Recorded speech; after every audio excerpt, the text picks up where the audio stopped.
There is so much talk about women's hormonal health, which is great. But even though it's a bigger part of the conversation, most women are left even more confused about what it means for them and what to do about it, which is not so great. This confusion ends now. An award-winning German nutrition scientist created a powerful herbal formula called Hormone Harmony, which combines 12 powerful adaptogens into one single capsule. Each of these ingredients is carefully selected based on scientific evidence, and it's been proven effective in clinical studies for women of various ages and hormonal profiles. And Happy Mammoth, the company that produces Hormone Harmony, is famous for its zero-compromise policy. No GMOs, artificial fillers or flavors, or any other junk. Only science-backed ingredients in amounts that are clinically proven. The company surveyed over 1,500 women to see how Hormone Harmony helped them, and the results are mind-blowing. 86% of women started losing weight, 77% say it improved their mood, and 100% said they're feeling like themselves again. Hormone Harmony has over 50,000 raving reviews from women all over the world, with 98% of them saying they'd gladly recommend it to their friends and family. For a limited time, you can get 15% off on your entire first order at happymammoth.com. Just use the code HAPPYME, HAPPYME, at checkout. That's code HAPPYME at happymammoth.com for 15% off your entire first order. The McDonald's Snack Wrap is back. You brought it back. Ranch Snack Wrap. Spicy Snack Wrap. You broke the internet for a snack. Snack Wrap is back. Ba-da-ba-ba-ba.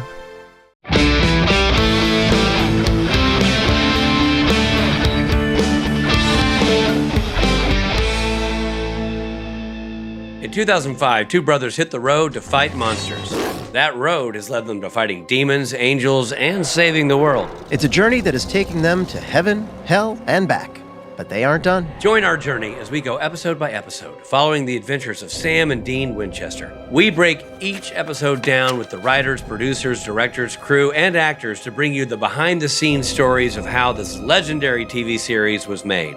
That guy right there, that's Rob Benedict. He played God and Chuck Shirley. Hey, and that guy there, that's Richard Spade Jr. He played Gabriel, Loki, and the Trickster. And P.S., he directed a bunch of episodes, too. Now, while we are insiders, we're also outsiders, because we're not experts. This is our first time watching the entire series, all 327 episodes. Rich and I have met many of the fans at conventions around the world, and we are deepening our understanding of why you all love this series so much. Because it's really good. Yeah, it is. Now listen, there will be spoilers, so consider yourself warned. And thank you for joining us on this trip we call Supernatural Then and Now.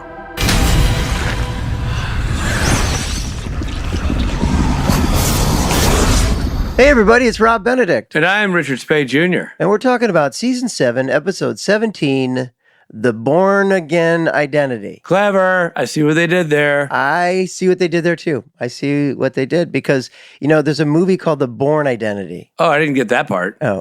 There is?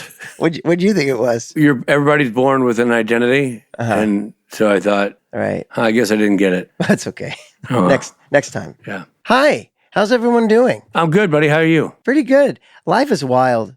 We hope everyone's finding some time for themselves. Yeah, Rob, you need a little Rob time. Yeah. When you're not on like a private plane jetting home from a con, you need some you time. You know, what are you talking about? Well, Rob, why don't you summarize this episode? Let's dive right into it, shall we? Sam has been kept awake by Lucifer for days. Yeah, this is a bit that goes on and on and on. Yeah, boy. He runs down railroad tracks in a futile effort to escape. He ends up running into traffic and getting hit by a car. That was a pretty graphic stunt. Cool sequence, yeah, for sure. Dean arrives at the hospital to check on Sam, and Dr. Kudinski tells him that Sam has suffered a psychotic break and has been checked into the psychiatric ward. A psychotic break? What are you talking about? My Sammy? So, I wonder if Kudinski is a nod to John Krasinski. I don't think so. I feel like it is. No? Well, they have a K and a ski, but Dean sees Sam. So if I go, hey, I'm going to take the kids to go ski, that's also a nod to it. Exactly. Right, Kaczynski. Dean sees Sam, who's lost hope. He's what? You don't remember the character of Hope? No, she got lost so early on, I forgot her. Yeah. He feels like he's lost his mind to Lucifer. Dean leaves, knowing he won't give up on Sam. At the motel, Dean calls every hunter in Bobby's journal. Bobby's journal. That's right, Bobby's journal, trying to find a healer. Mm. A light wind blows out a card he didn't notice at first. Huh? A light wind, or perhaps it was Bobby's ghost. A specter. This is not the first time that's happened, where we feel like Nope. Bobby's doing some manipulating of things. Dean calls Mackey's taxidermy shop and leaves a message. That was what the card said. Back at the hospital, Lucifer continues to torment Sam. He hallucinates the doctor, informing him that he's about to be tortured. When Sam tries to eat, Lucifer has him see maggots in the food. Rich? Very Lost Boys. Very poltergeist, also. All right. Mackey finally calls Dean back and tells him about a healer named Emmanuel. Healer. What's that from? I don't know. That word just is funny. This is something funny. They're like, what we need is a healer. We need some kind of healer. It just seems so strange to me, that term. And then like, we got to find a healer. Well, this healer's named Emmanuel, and he seems to be the real deal. Dean heads to Emmanuel's home. You know, that scene where Mackey has that like monologue.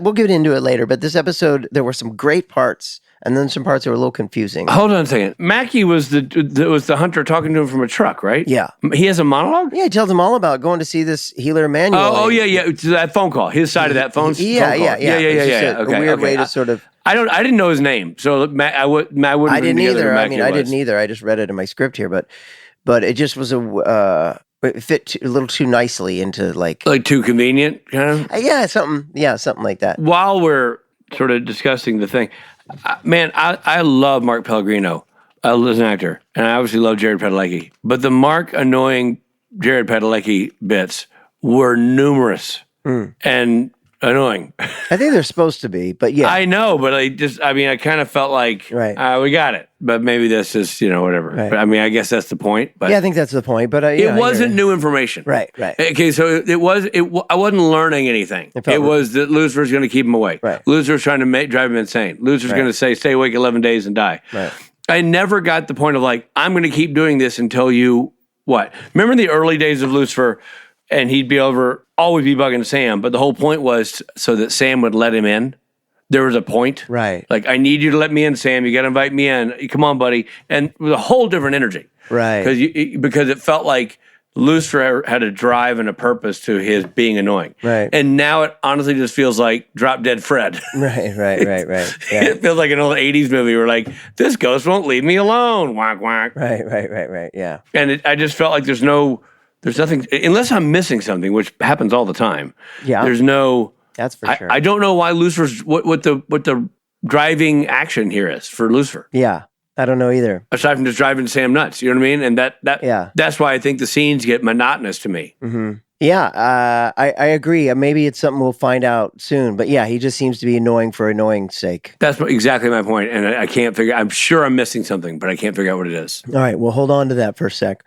Dean heads to Emmanuel's home. He asks for Daphne, Emmanuel's wife. A man at the door says she's resting, but Dean can see through the window that she's not resting. She's tied up inside the house. Maybe that's how she rests. Can a woman take 5 the way she wants to take 5? Exactly. Do men have to tell her how she can rest? Yeah, I'm going to rest, honey. Grab my ball. Am I going to mansplain napping to Daphne? Right. No, sir, I'm not. Dean takes his demon-killing knife and puts it to good use, taking out the demon guarding the house. I got to say, the demon-killing knife is not nearly as cool as your calling it a demon blade. Right. Well, like it sounds like the Fisher-Price demon-killing knife. Emmanuel finally arrives, and guess what? What? He looks just like Castiel. And I think it's the same actor. No, I don't think that's the case. Well, Dean hears the story of how Daphne found Emmanuel naked in the woods with amnesia. Dean asks him to help Sam, and they head out for the hospital. That's right. Castiel's back, everybody. He's back. And it turns out Richard never knew he was gone. Man, we just watched these things too piecemeal, and I see Misha in between. So, I didn't really realize we hadn't seen him in a while. But hey, great to have him back. I was aware him and Bobby both gone. It felt... I knew Bobby's dead. Yeah. I guess because I know, you know what I mean? Because you and I know that Castiel returns, that I just knew that at some point he returns. Sure, true. Meanwhile, at the hospital, Sam has been chatting it up with fellow patient Marin, who's there because she hears voices too. Her dead brother is talking to her, causing her to become depressed and suicidal. She was accused of setting a fire, but she insists it was her dead brother. Now, this is the part of the script that just felt weird to me, like it just was kind of like wedged in there. You know what I mean? Yeah, to have Sam be able to save this woman as it was kind of a Yeah, it's kind of just like, bonus and material or also, whatever. yeah. Anyway, on the way to the hospital, Dean is ambushed by more demons, and he's about to be defeated when someone comes to his aid. However, it isn't Emmanuel, it's Meg. Meg's back, everybody. Hey, nice to see our dear friend back, Rachel Miner. That's right. She's at odds with Crowley and wants to eliminate him. She wants to use Emmanuel as a weapon. Dean agrees to work with her, but they must first deal with Sam. Emmanuel recognizes Meg's demon face, but Dean explains the situation. So Dean, Emmanuel, and Meg arrive at the hospital, and demons surround it. They tell Emmanuel that he's an angel and that he could easily wipe out all the demons. He says he doesn't remember any of this, and he has doubts, but he agrees to try, and he ends up smiting them. He smites them all back to hell. I'll tell you something. When they bring Misha back, whenever Misha being like a civilian now, not remembering he's Castiel, they sure make his character a nerd. I mean, it's like 1980s. What can I do for you, gentlemen? You know, kind of cardigan sweater. Well, Even yeah. he's like, you saved my wife, and the wife. They look like youth pastors, and the Totally. wife has that adoring look at him. Like, Yeah, it's just he's a real weird, do-gooder. Yeah. creepy. That's creepier than the demons. Yeah. Oh, gosh. Oh, geez. You guys must run with real bad people. Like, he's very innocent. Well, doing all the smiting brings his memory back, and he recognizes Dean. Castiel blames himself for Sam's mental state. Meanwhile, inside the hospital, Sam helps Marin banish her brother's ghost, freeing her. However, Sam gets put in restraints for electroshock therapy by an orderly who... And we like that orderly until we realize he's a demon. He reveals himself to be a demon. I almost got the feeling that he wasn't a demon at the beginning of the episode, but he became... I think that's right. Yeah. That was my take too. Well, what I like about this point here too is Dean has kept Castiel's overcoat in his trunk, bloodied overcoat, and he gives it back. And I like the part of the show where these people are superheroes, and that's kind of like giving him his cape back. I kind of like that. Well, I did think it was funny. I'm like, huh? I mean, but to your point, cool. Like that's the overcoat is his cape. Exactly. But I've never thought of it that way until this episode. Right. Well, they gives it back, and then Castiel arrives with his coat that needs a good wash. Yeah, anything to get rid of that cardigan, though. Like, That's true. yes, fine, great. Put on the bloody coat. Well, he kills the demon, and he saves Sam. However, Sam is still in a state of mental decay. He is withdrawn from reality and continues to experience visions with Lucifer. Castiel can't fix the problem, but he can transfer it. Castiel takes the broken part of Sam's soul and absorbs it. Now, Castiel is having visions of Lucifer and carries the damage. He backs up against the wall like, Yeah. And then they cut to Lucifer, and Lucifer's like, hi, brother. yeah. Well, Sam and Dean must leave Castiel at the hospital. Meg goes undercover as Nurse Masters to keep an eye on him. Her intentions are vague. Vague to say the least. Yeah. I mean, okay, I guess I get that they leave Meg there to take care of Castiel, but it definitely felt like suddenly Sam gets discharged at lightning speed. Like lightning speed. There's no doctor in there to see this whole transfer, but suddenly they're like, even though he just blown out every light fixture in his room with some hocus pocus, right, and had a girl in his room against regulations, right, all of the above, the second, he's like, I'm good. The doc's like, okay, you're good, bye, buddy. All right, but this guy we've never seen before that we don't have any paperwork for. We're going to get him in here. And then also, I know it's 9:00 at night, but I got a meeting to meet with a new potential doctor who, again, has no papers. There were a couple of things. You're hired. I mean, that was a big leap. And also, like, Sam, or both of them, like, are we sure we should do this? Like, Sammy, I'll get it, but there's no other way. And you got, like, Misha in a cell. I'm like, wow, you really went to the ends of the earth to get Sam out of there, but not so much with Castiel. Yeah. Adios, Cass. Yeah. Welcome back, Emmanuel. Exactly. Well, do you want to do what you do? Sure. Rob and Rich. Ratings. I liked a lot of it. I love that Castiel's back. I'm like, phew, because, it's just back to having the characters that you love that are, regular fixtures on the show. So that's fun. I liked the whole part with Dean sort of, working with the ghost of Bobby somehow to find eventually Emmanuel. I like all the demon stuff. The demon fight in the 7-Eleven was really great. Having Meg come back, and I didn't like the Marin stuff felt forced, and the end of it felt unrealistic. Rich, what did you think? All actors involved were great. Obviously, the best writer in the room, Sarah Gamble, phenomenal. Bob Singer, phenomenal. Everybody, phenomenal. I just felt like the Lucifer being annoying became annoying, which maybe is the point. I don't know. I think he probably is. The Marin thing, to your point, seemed convenient. Like she's not supposed to be in there, but she just strolls in. That wasn't hard.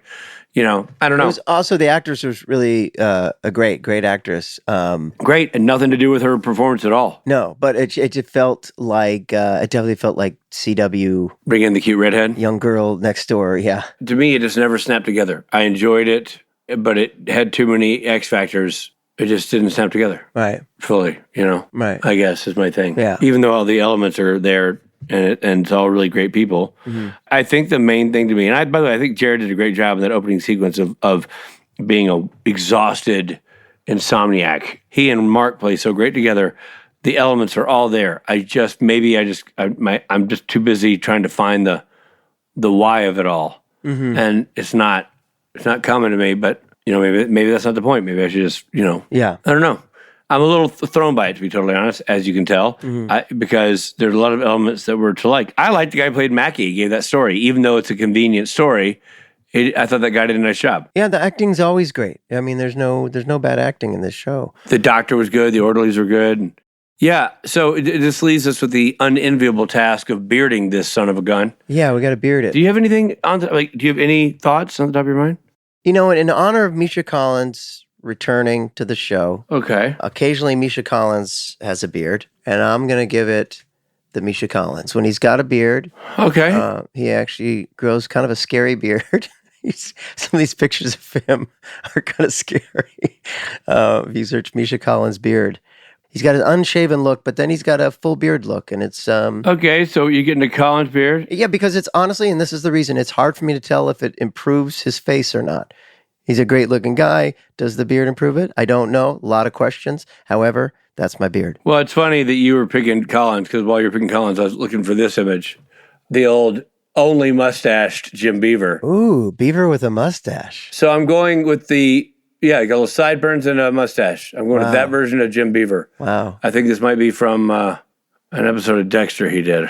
All right. Anyway, so I'm doing Jim Beaver from Dexter. No beard, no full beard, just some very nice, classy sideburns and a very full Jim Beaver mustache as a sort of nod to, I like the fact that we were both sort of tipping our cap to the guys who had been but were no longer, except for Misha's now come back. Yeah, and hints of Jim Beaver. Yeah. Perhaps.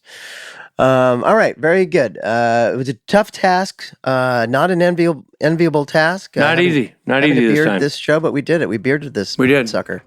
And now it's time for our interview portion of the show, and we have returning... New guy? Do we have a new guy? No, we have a returning, recurring character, one of our favorites, a longtime producer of the show, great guy, Todd Aronauer. And here's our interview with our buddy Todd.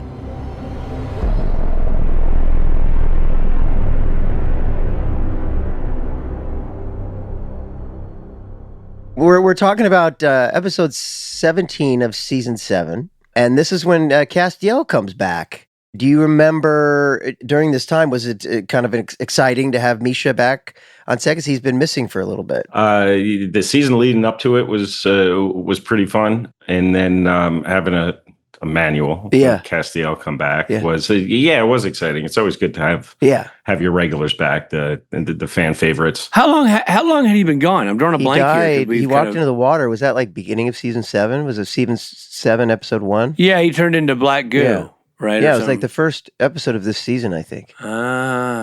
Right, Todd? I don't have all the titles up. You'd think that I would know because we just watched it, but yes. Yeah, we've watched it more recently than Todd has. We are a few episodes off from one of my actor performances of Plucky Pennywhistle. Oh, we saw that one. Wait, you're in it? My voice is. Who are you? Welcome to Plucky.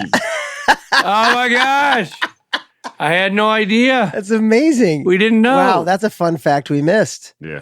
That's me. Wow, Todd, that's Todd Aronauer fun fact. Wow, well, that could be an episode all on its own. Just you walking us through the character choices. Your nuanced character choices. Yeah, there's a few episodes along the way where you could hear my voice in the background where I'm but you're doing not doing my voice, so you can't tell it's me. I love that. Well, you do have a good radio voice. Have you done that a lot? I haven't. I've been told that a few times, but I can't.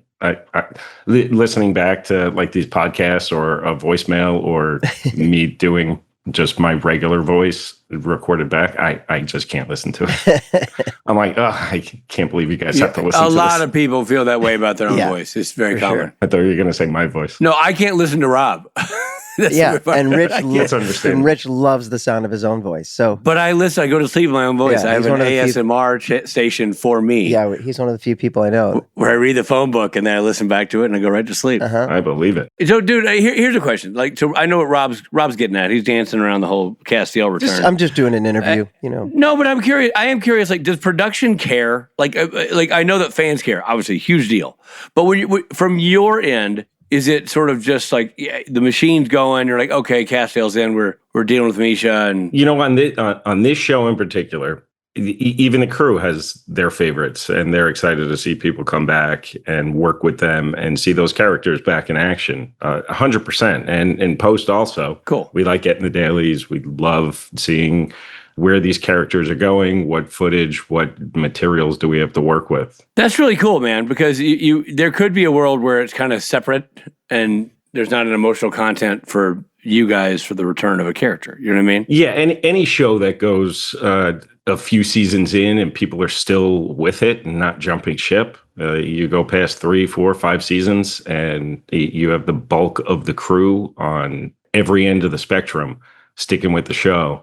They're not only there to work, they're there because they believe in it. They want to do it. They want to see those people. It becomes a family. So that's cool. SPN family, Supernatural family business, all of it. Mm-hmm. I mean, I was with the show for 11 seasons. You don't work with the same people for 11 seasons and work with the same people on screen, even though most of them have never met me more than 5 minutes in ADR or saying hi at the 100th or 200th episode party. Yeah. But I've lived with these people and the characters for forever. That's really cool, man. That's cool that there's such an impact. Yeah, and not only them as the characters, but what you guys may or may not know, the mics are on even when we're not rolling. So we hear those conversations before and after cut. Okay, well, let me start by saying I apologize. Is that true? It's not always recording, but once you hear sound speed, you can kind of figure out what kind of person this is really from. Yeah, you just hear those conversations, and we don't listen to it. Right. You can hear Jared farting and that kind of thing. Oh yeah. I think you can hear that without a microphone. You can hear that in space. Now, did you know at this point in season 7 how long Castiel would stick around? Or was that decision still evolving? I think at this point he was well entrenched in the canon of the show, but I mean, he's been dead. He walked out into the water, and then that was it. And now 17 episodes later, yeah. But it's Supernatural.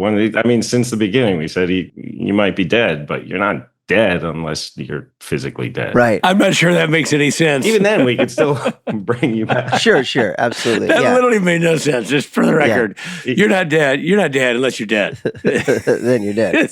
But even then, you're not dead. Right. But that's true. But in Supernatural, it does make sense.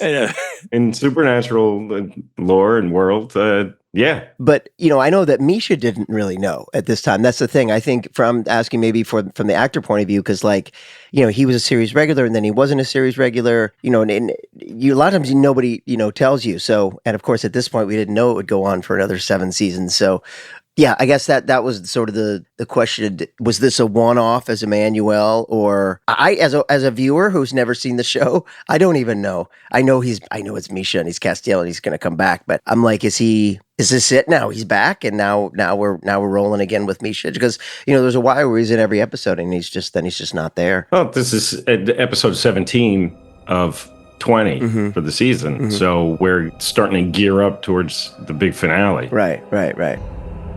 Hey there, this is Jensen. I hope you're enjoying the episode, but we need to pull over for a second for some messages, and I got to take a leak.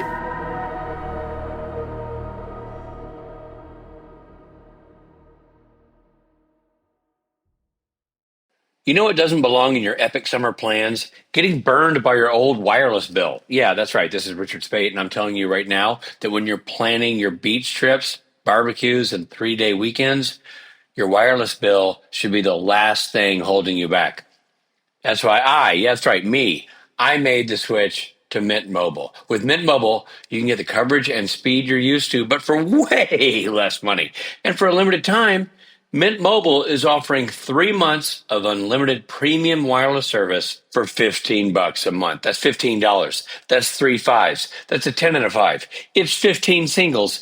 It's basically 2 large Americanos, my coffee drink of choice. So while your friends are sweating over data coverages and surprise charges, you'll be chilling like a villain. So say bye-bye to your overpriced wireless plans, jaw-dropping monthly bills, and unexpected overages. Like a lifeguard at the beach, Mint Mobile is here to rescue you. All plans come with high-speed data and unlimited talk and text delivered to the nation's largest 5G network. And you can use your own phone with any Mint Mobile plan and bring your phone number along with all your existing contacts with you. Are you hearing me? Time for you to ditch overpriced wireless and get 3 months of unlimited service from Mint Mobile for $15 a month. I've used Mint Mobile, and the quality is, bar none, fantastic. This is the right plan for you. How do I know? Because I know. So this year, skip breaking a sweat and breaking the bank. Just choose one and go with the sweat one. Get this new customer offer and your 3-month unlimited wireless plan for just $15 a month at mintmobile.com/supernatural. That's mintmobile.com/supernatural. Upfront payment of $45 required, equivalent to $15 a month. Limited time new customer offer for first 3 months only. Speeds may slow above 35 gigabytes on unlimited plan. Taxes and fees extra. See Mint Mobile for details.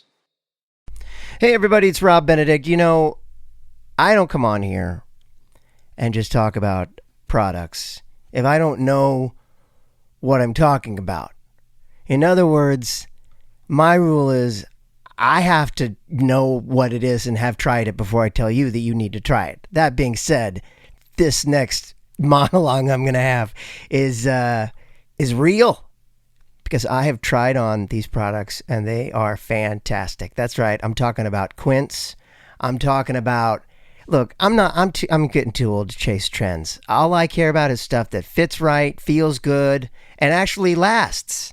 So that's why I keep coming back to Quince. It's got stuff you're going to actually wear on repeat, like breathable flow knit polos, crisp cotton shirts, and comfortable, lightweight pants that somehow work for both weekend hangs and dressed up dinners. The best part? Everything with Quince is half the cost of similar brands. What they do is they work directly with top artisans and they cut out the middleman. Quince gives you luxury pieces without the markups. And, this is important to me, Quince only works with factories that use safe, ethical, and responsible manufacturing practices. And also premium fabrics and finishes. You can't go wrong. You know, like I said, I'm not going to tell you about it if I haven't tried it myself. And I love these clothes. They're comfortable, and I've got this white linen number I've told you about. It's getting me through summer. It's a short sleeve button up, and it rocks the house. I'm about to pack it up and take it with me on my family vacation. I'm going to the beach, and I'm taking Quince with me. So why don't you check it out? Stick to the staples that last with elevated essentials from Quince. Go to quince.com/STN for free shipping on your order and 365-day returns. That's QUINCE.com/STN to get free shipping and 365-day returns. Quince.com/STN.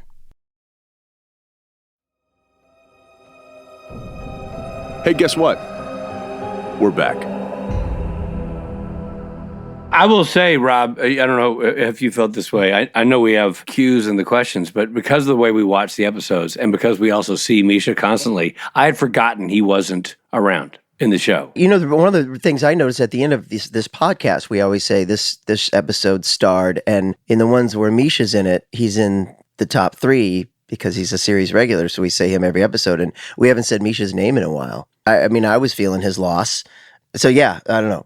And yeah, I was just aware that he wasn't in it. I mean, to have him and Jim Beaver like possibly be dead and gone. It's just a weird sort of like, I know they come back, but I don't quite know how, So speaking of that, this is not about a character returning, but Todd, this is more of like just a bare bones production question. But when you have a sequence, not a teaser, like not the last week on Supernatural stuff, but like in the framework of the episode, you guys show Crowley in this episode. Yeah. How does that work? Does Mark get his paycheck for that? Or is there a separate negotiation for that kind of thing? Yeah. Whenever you're reusing footage, it's a clip reuse fee. So even though it's in the framework of the main show, it's not in the teaser and it's not in the coming next week, it still falls under the clip reuse. Technically, even in a teaser, if it's broadcast, if it's for air, it should be a clip reuse fee. Yeah, right. So, but that's different than what his acting on the show fee would be. So right. it's falling under a different category. Yes. Are you saying because he was credited, Rich? No, honestly, because I couldn't remember. He fell in the framework of the main show. So this is really a truly deep cut production question. But, obviously I've seen episodes where it'll show Rob as Chuck Shirley in the teaser of the show to show where we're going to start, just to remind us where we're going to be. And I know that's clip reuse. But when if in this case, Mark Shepard is Crowley, in the body of the episode is like a flashback. They're referencing him and they show him turn around. And I'm like, oh, Mark's in this episode. Right. But Todd's point, which is... So in the episode, if the person doesn't appear in any other part of the episode, is not getting paid to appear in that episode. Correct. Then they are due a clip reuse fee, which I think it's scale. Mm-hmm. Right. Okay. But in some terms, sometimes, depending on how it's used, it's also negotiable. That makes way more sense because I was like, wow, that's a really quick and expensive cutaway to Mark Shepard. And there was others. There was like several characters you guys cut to, or that were cut to, that I thought, damn, that's an expensive sequence. We just saw 5-6 people, but it's not. It costs money, but it's not top of show or their regular rates or whatever. Right. They're not in the script. Right. I don't remember if in the script it said we flashed to Crowley. I think it just said flashes of the past. It wasn't like that specific of the moments right. that we choose to show. Todd, is that a budgetary question where you're like, I'd love to see shot of Mark in this. Can we afford it kind of thing? We never really had those discussions up front. I often got calls from either Jim Michaels or somebody at Warner Brothers saying, why are your teasers so expensive? Why is this episode so expensive? Right. Why are we paying so much money? And it's like, well, the network asked us to have these teasers in the beginning of the show. They became a framework. They asked for all their shows to have these. Right. So it's not unusual. We just use a lot of people from the past to tell the story. Even if it's a standalone, we still have to tell the story of and let the audience know what they're going into, what they should be ready for. Right. And in the body of the show, also, it could say there's a flash of images from his past. It could just be that quick of a side comment in the stage direction. But when we're building the show, when we're cutting it, what does that mean? How do you interpret that? So is it 1,000 images of just him? Is it his perspective of what's going on in front of him or on him himself? Right. So you got to tell the story of the episode that we're watching, but also the story of that character and what brought him to that moment. Yeah. I always love it when I'm in a clip of an episode I wasn't in. It's always a good a surprise, Yeah, so there are some actors that have it in their contract that we can't use them for promotional or additional content to be used later. Right. And why is that in their best interest? Why do they care? Sometimes they don't want to be used as a promotional tool. Huh. They don't want to. Yes, it's our material. We own it. We shot it, but they don't want us to reuse it or repurpose it for other things that they then don't have control over. Interesting. Huh. So from a producer's perspective, how does the team approach an episode that's both emotionally heavy and action-packed, as this episode was? There's a lot of crying. we get the tissues out and console each other. Angry crying. Yeah, that makes sense. For this episode, written by Sarah, directed by Bob, when you have executive producer writing the show and another executive producer directing it, a lot of times it's, I don't want to say a moment to relax and coast, but you know that the people covering the show know the story and know the who's and the what's and the whys of why every word is on the page where it is and why it's structured the way it is. Right. And when they're on set, with Bob on set, I mean, he knows what he's doing. You can't question that. Yeah. Yeah, that youngster knows how to direct a show. The captain at the helm. Yeah, he's done it a time or two. Yeah. So in that respect, you feel like, okay, we got the A-team here. Yeah, and you have the showrunner, Sarah Gamble, like you said, with the script. So, yeah, it's in good hands. Yeah, and even editing. I think this was Anthony's. Yeah, it was Anthony. So putting a show in his hands, even with lesser material, he can make it shine. Now, on the contrary, if you have a show where it's a director that's never directed this show before, and maybe a writer that's just getting a one-off script or something, are they a little more hands on deck, more delicate in terms of pulling it off? It's not necessarily spoken, but even just the questions during the concept meeting and stuff like that. The questions we have for them, also the questions they might have back to us. What are the normal looks of the demon effect? How do you set up the visual effect to showcase that? What's the best way to you shoot the car? Even to shoot baby driving. We had a lot of we had a lot of night driving shots in this, and we do that all the time. So in Supernatural, it's just second nature. All right, let's poor man's process. You go to that corner where we do the Supernatural poor man's process. Right. Where on other shows, when I've had nighttime poor man's process, I'm trying to infuse some of that stuff.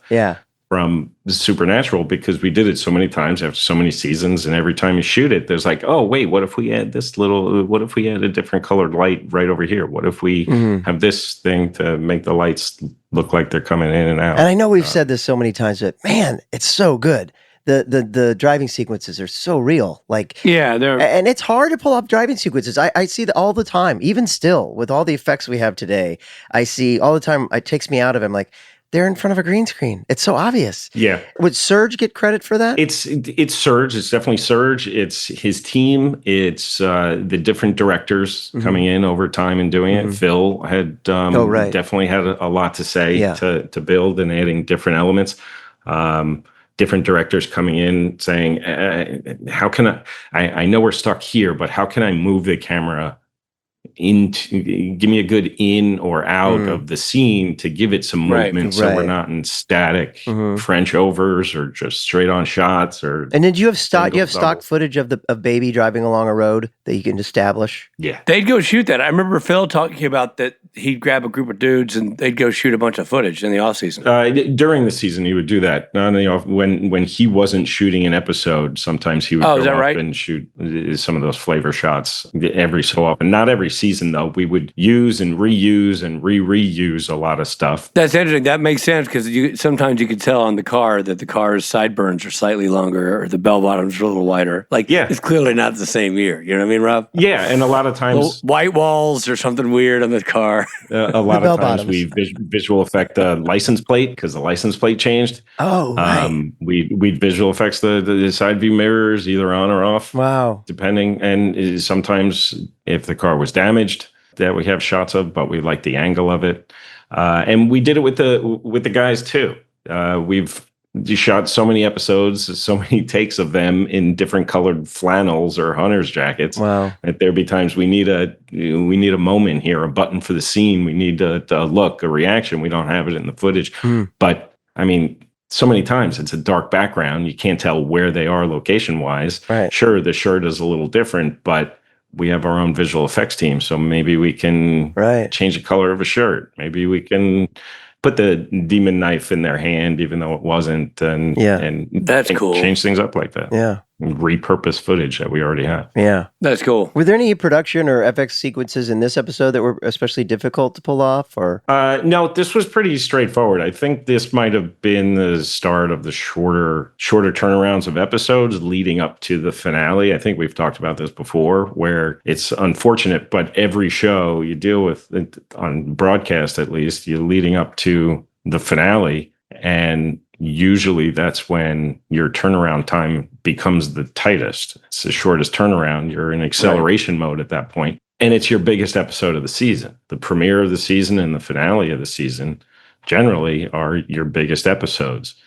So it's unfortunate that the finale at the end, you're trying to finish off not only the season, but a lot of times you don't even know if you're coming back for another season. Right. So it's big. And all the efforts that you did throughout the season to conserve funds, to save money, to not blow your budget or go too far over in some areas and try to be under in some. Right. If you have anything in the tank, you put it budget-wise to this finale. Yeah, save it for big songs, save it for big sequences. It's interesting. I mean, not that I thought it was overly visual effect heavy. It was pretty minimal. But I was just curious if fire is hard, because the guy burns up. Yeah, I thought I had heard that fire was tricky. Yeah, fire, water, wind. But you're saying it didn't add that much of a stick to the budget there? Because we do that stuff all the time. The stuff that you're seeing is stuff the black eyes, the demon kills, smoke outs, and lighting people up. Okay. Walk in the park. Ghosts, and even the I guess some of that was practical effects, right? The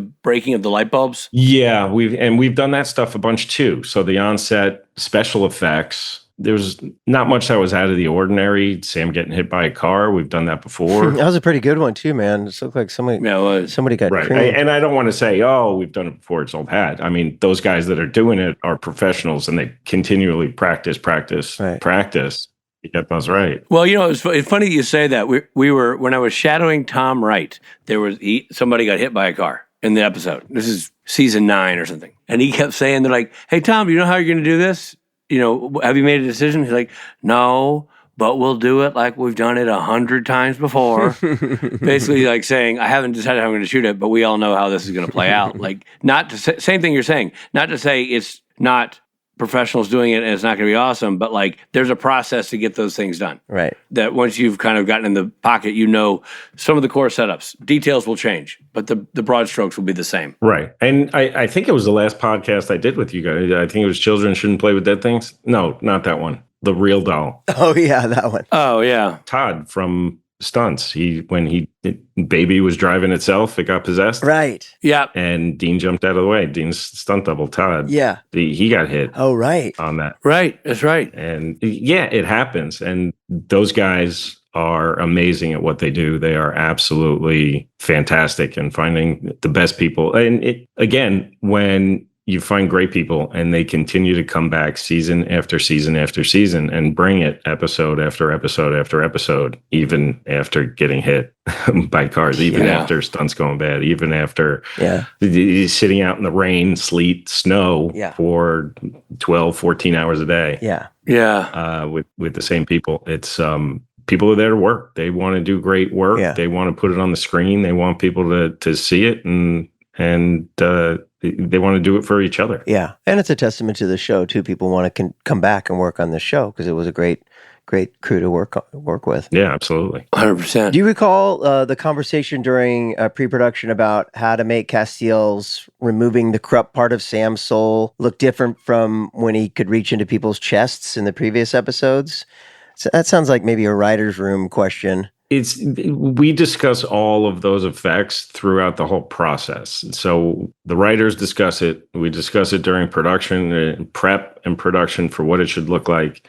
And we discuss it again in post when we're actually creating the effects.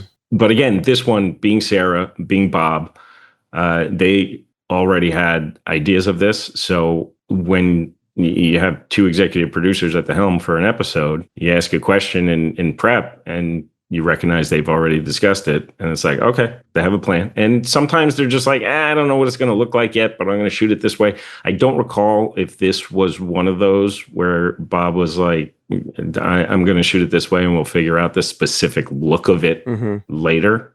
Because visual effects is also not only working on shots for prior episodes, they're also prepping for episodes and doing R&D for shots and effects that we haven't seen before. And what's the best way to do it? Right. They're getting out ahead of the process a little bit. Yeah. So a lot of times it could be, let's see what visual effects could come up with and critique their work. Yeah. Yeah. Tell them they're wrong. Do it again. But a lot of times they come out with some great that we didn't think of before. You're kind of mentioning this in talking about the effects, like, hey, we do fire, we do demon exorcisms and stabs. And now that you're in season 7, is the job of Todd getting easier? For this particular show, being on the show for as long as I have, it did not get boring at all. And that's one of the reasons why I stayed with it for so long, because we started shooting on film. We were on film for a few seasons. We shot an episode on consumer handy cams with the Ghost Facers, and then transitioned to shooting digital and digital capture. And even that transition, which cameras are we going to use? We didn't stick with the same cameras throughout. Right. We used the Red for C-cam. We used the D21, I think it was, for the main cam. But we often threw in other formats, and shows do that often now, but we were doing that from the start. So the immediate transition from film to digital, we had already shot the Ghost Facers on digital handy cams, consumer cams. So we went through a whole process of our own R&D with the camera department and which cameras are acceptable, which aren't, for what we were trying to do. And we were continually using not only GoPros, which is now regularly on the camera cart for them to pull, just place it anywhere for an additional angle. Oh, wow. Shooting with phones and shooting just with lipstick cameras, any kind of camera, because Phil's always researching. He's always trying to find some new look, some new invention, some new way to capture a show. And guys in the camera department, same thing. And other directors, guest directors, or even our regular directors, they come in with their ideas on how to do something different. So a show like Supernatural, we're shooting inside a cartoon. We're shooting a black and white episode. We're shooting our own version of a multicam sitcom. And so the curveballs just keep coming, and that keeps you swinging and guessing like a little bit. Yeah, any episode. Guessing in a good way, I mean. I don't mean guessing like you know. No, absolutely. Any episode could be a comedy, could be a drama, could be a genre show, could be a superhero show, could be romance, which I know Rob loves. That's me. That's great, man. That's cool really that it keeps it so. Yeah, and of course it does. As a viewer, they would know, but like I didn't know from your standpoint if it had slowed down. But of course not. How could it? They're constantly reinventing the wheel. Yeah. And it's that type of show where even the writers, they're trying to come up with something different. So, yeah, we've done that before. How can we make this different? What other show shows a guy having a real doll girlfriend? Right. Car gets possessed, and it's a huge emotional for fans too. Yeah. And for this episode with Castiel coming back, it's a big moment. Yeah. And hearing the voice of Plucky Penny Whistle. It was big. A lot of people talked about that one. That's one of those conversations that I can't believe I was just a part of. If I have a question that's asked the most of me at conventions, it's about the voice of Plucky. The amount of times I've asked to make appearances as Plucky. You hear Mel Blanc, Dan Castellaneta, and Todd Aronauer. I know. Those names are dropped in just hushed circles. When I was younger, I never thought, I always hoped and dreamed, but I never thought I'd be here. and yet, amongst those icons, you are living proof that dreams sometimes do come true. So at this point, there's 6 episodes left in the season. Yeah, dude, this is it. This is late March 2012. You're on the downslope. Do you recall if you'd heard yet about season 8 or what Sarah's intentions are? Yeah, has Sarah hinted at her exit? I don't think at this point. No, they might have known. Bob and Sarah might have known. We might not have known specifically if we were coming back, but at this point, we had a pretty good idea that, again, as long as there was a CW, there was a place for Supernatural on it. Right. But we never got the official pickup until it was actually announced in the trades. In May, right? And no inclination, no Sarah walking around taking photos going God, I'm going to miss this place. Or taking pictures down, I'm taking this with me. Yeah. Or sees you and kind of pauses and goes with a sigh, well, I guess see you around campus, Todd. Nothing like that. Bob and Sarah probably, I'm sure, knew because Bob would have been having conversations with Jeremy to make sure that he's available to come back. Yeah, right. Interesting. Yeah, for those that don't necessarily know or forgot, this would be Sarah Gamble's last season as showrunner and writing for the show at all, right? Sarah never came back, did she? Never. No. Yeah, so that's... Juggling a bunch of shows herself. Yeah. She went on to do great things. So, yeah, so at this point... There's a change about to happen. The winds of change are a-blowing.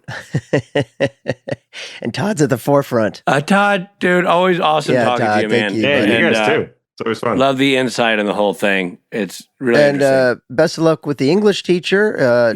Show Todd's working on now. On another hit show. 2. It's great. I also just delivered a pilot for NBC starring Jen Lyon. All right, fingers crossed. Great. Yeah.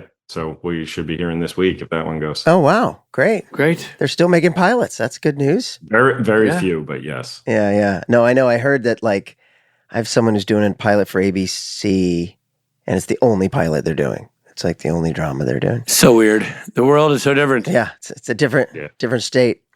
But nevertheless, what remains the same is you, Todd Aronauer. Thank you for being... It's Todd Aronauer. Thanks for being a good buddy. Thanks. And thanks for coming talking to us. Yeah, thanks for having me.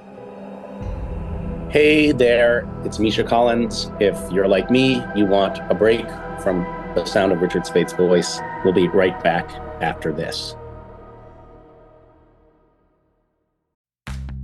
This episode is brought to you by Progressive Insurance.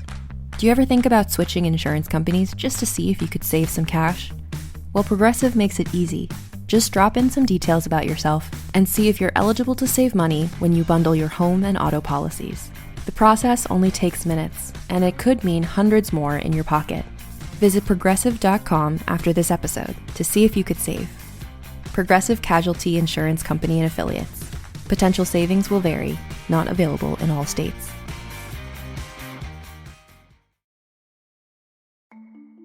It can be overwhelming to manage a business, especially when you're first starting out.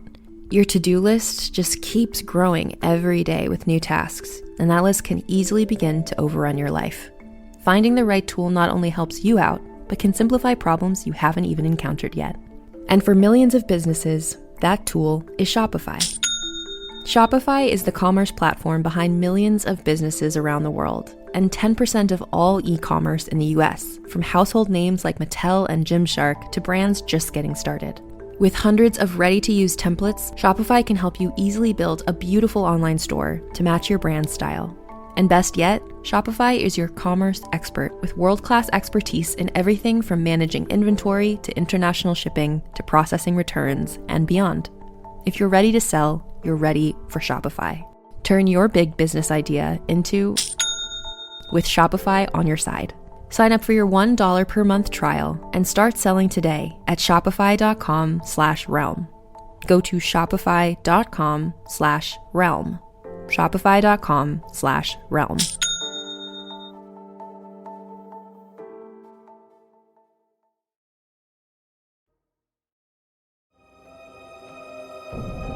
Thank you for supporting Supernatural then and now. And now, back to the show.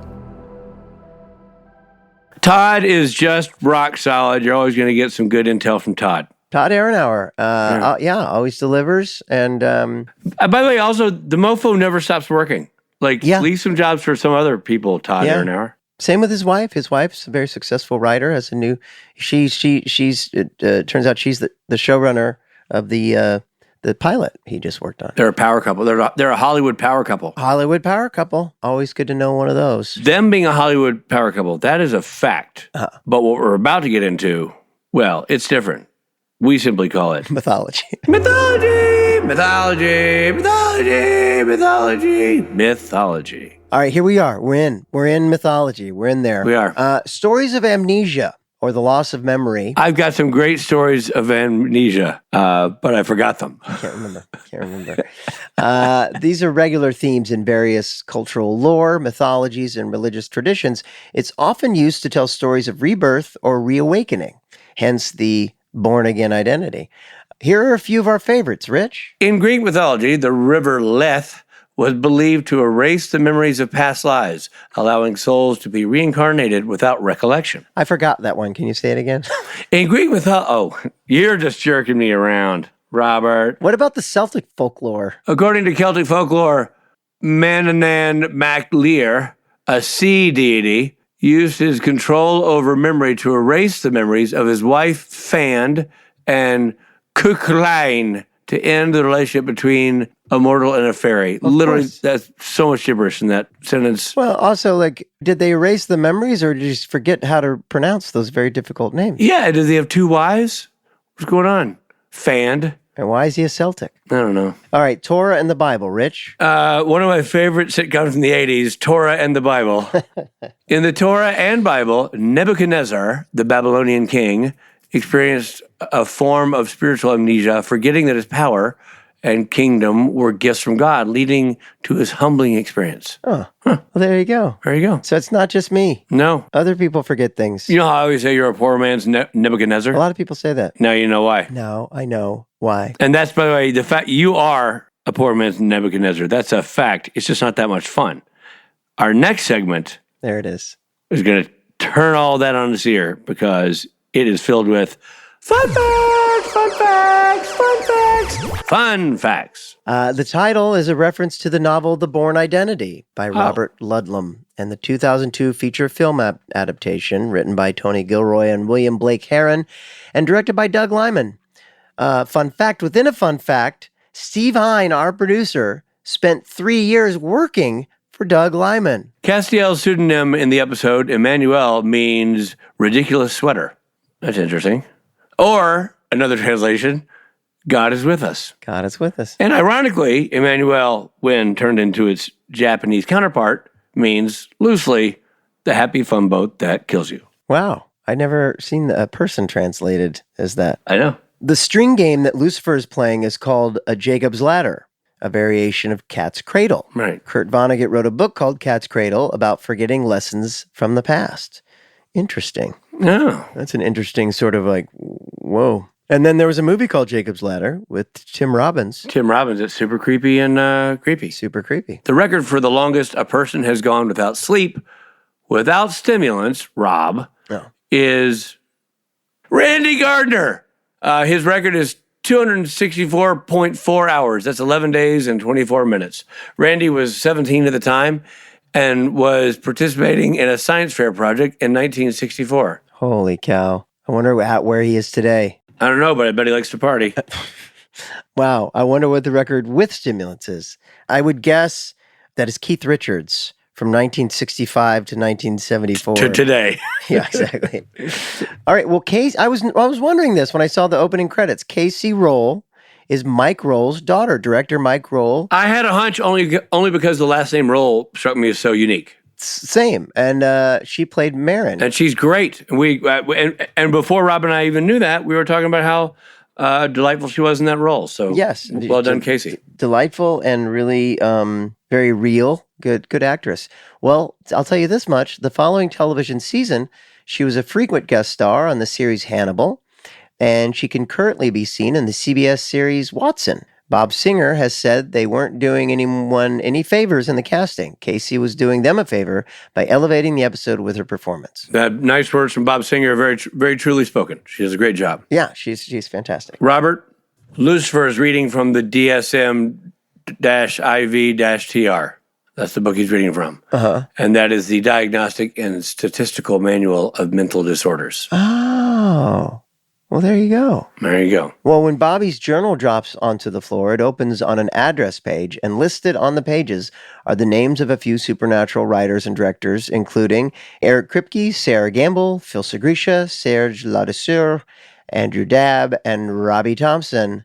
It's my understanding those are their real addresses, so please write them a letter. Push pause. Reach out. The phone numbers still work as well, so give that a go. I always love it. It always makes me laugh when people say 555 in TV shows and movies. Yeah. My kids didn't know about that. They're like, what? Because you know it's fake. Yeah. But you also understand. Yeah, when Jensen Ackles is saying, just give me a call, my number. 555. 31555. People are going to try that number. Well, heck of a podcast. You really brought it. Well, I tried, Richard. I tried. I woke up this morning and said, you know what? I'm going to try today. That's not your thing. So this is a nice, refreshing change of pace. Right. I'm kidding. Rob always tries. You know the motto, Rob tries.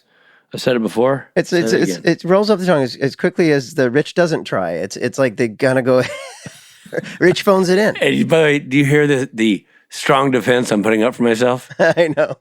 You're laughing. Crickets. All right, everyone. Well, thank you for listening. Hope you enjoyed it. This is very exciting. We're coming down the final stretch of season 7. Oh, man. Pretty soon we'll be able to say season 7 is in the books. Yes, we will be able to, but not until we do 6 more episodes. So stay with us. Keep listening. And by the way, tell your friends.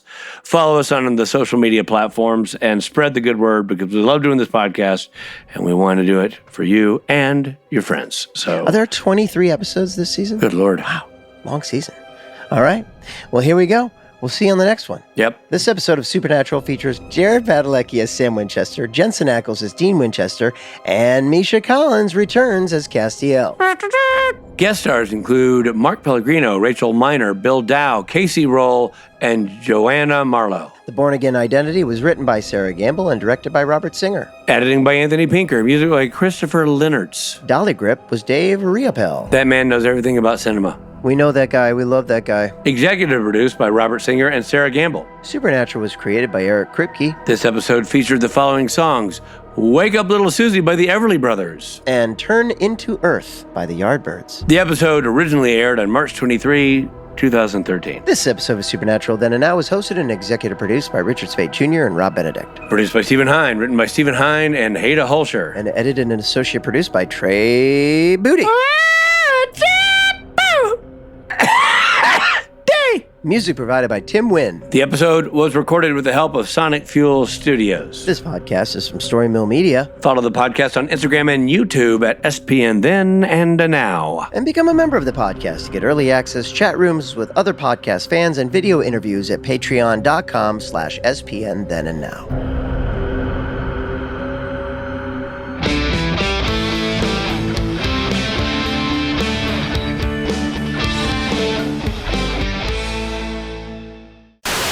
By the way, I don't want to make the opening of the podcast weird, but they usually are. Oh boy. But I think we need to talk about this because otherwise it's going to lead to some sort of cancel culture. Okay. And I think we need to get out ahead of this. Oh, what I do. And Todd, the ball's in your court here, but we opened this podcast interview and Steve Hine immediately told Todd he was too hot. I wish I could say that. I hear that often. HR is going to be so contacting you, Todd, to answer a couple questions. One of the most flattering things that anybody's ever said to me was during the strikes. I was on the picket line at Warner Brothers, and when I first got there, somebody came up to me and said, "Oh, are you here to check in?" And I was like, "Yeah, I just got here." They were like, "Oh, the SAG booth is over there." And I was like, "You think I'm an actor? In SAG? That's fantastic! Thank you." And so that did it. That's awesome. Now you got a headshot and resume, and you're out there. And now you get to cancel Steve Hine. I mean, that's a feather in your cap. Yeah. You have little hearts going from your face. I don't know why. I don't know. I literally... It just makes you feel like no one's actually listening to me. Even Steve's in tears. Steve's in tears. The producer of the show. You'd think that he would want us to take it seriously. I want to apologize to everybody for hitting the heart button. That was a mistake. And I did indeed send hearts floating over my image, taking Rob right out of his intense review. I thought for a second you forgot it was mythology and you thought it was going to be fun facts and you're setting that for fun. You're like, that's a fact. But this is mythology. I was going true fact. Truth. Got it. Well, the Boston Celtics have their own folklore. According to Celtic folklore... There he goes again. Hearts on his Zoom screen. Oh, there it is. He's got an eggplant now. Oh, that's what it does? It just sits there? Well, this is fascinating podcasting for everyone listening.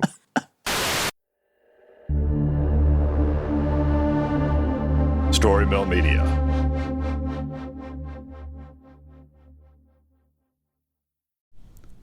Look, we all know there are a lot of celebrity interview podcasts out there, but there's only one: Happy, Sad, Confused.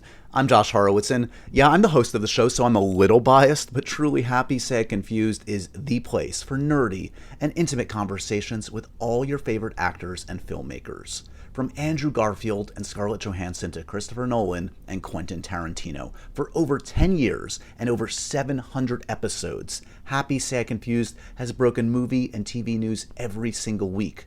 That's because I ask all the questions I want to know, and more importantly, you want to know. Casting what-ifs, backstage stories, acting pet peeves, and much more. So whether you're into superheroes, prestige TV, or just the coolest actors and directors alive, you're going to learn something in every episode. Listen to Happy, Sad, Confused on Apple Podcasts, Spotify, or wherever you get your podcasts. You might think you know fairy tales, and you might think that they are cute and sweet and boring.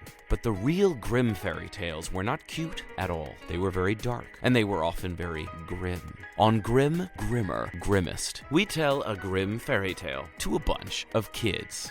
Perfect for car rides or screen-free entertainment, Grim, Grimmer, Grimmest activates kids' imaginations and instigates fun conversation. Because fairy tales speak to all of us at a very deep, primal level, and they raise interesting topics and questions that are worth chewing over together as a family.